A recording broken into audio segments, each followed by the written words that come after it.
विधायक जी, क्या वजह रही कि पुलिस प्रशासन ने आप लोगों पर मुकदमा कायम किया है?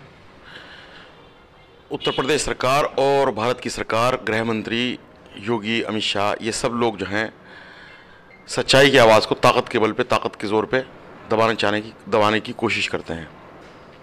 और इन मुकदमों से कोई फ़र्क हमारे पे पड़ता नहीं। हम हज़रत शेखुल हिंद के मानने वाले लोग हैं, जिनके नाम के साथ लक़ब लगा हुआ था असीर माल्टा। तो हम जेल से घबराने वाले लोग नहीं हैं। हज़रत शेखुल इस्लाम के मानने वाले हैं, जिन्होंने जेल में रह के कुरान शरीफ को हिफ्ज़ किया। तो जेल तो हमारा मस्कन है, हमारी सुकून की जगह जेल है, सुकूनियत की जगह हमारे लिए जेल है। हमें इस बात से कोई फ़र्क नहीं पड़ता।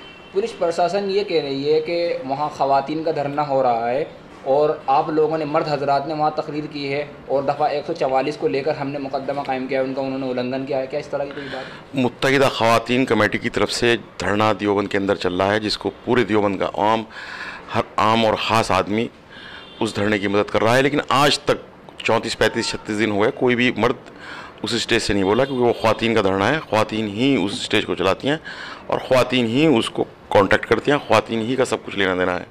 सब बात झूठ है।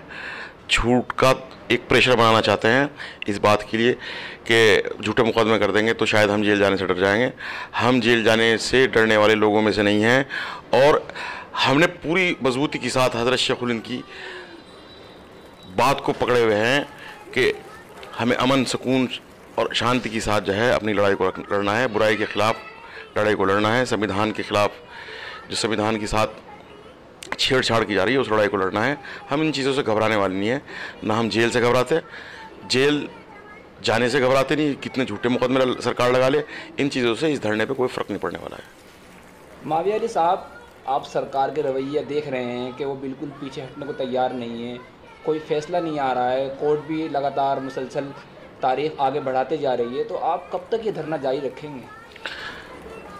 कौम की ज़िंदगियों में हमेशा इस तरह के मौक़े आए कि बहुत बड़ी बड़ी ताकतें सीना सपर रही इस चीज़ के लिए हमेशा कि हम इस अच्छाई को बुराई के ज़रिए, ताकत के ज़रिए दबा देंगे।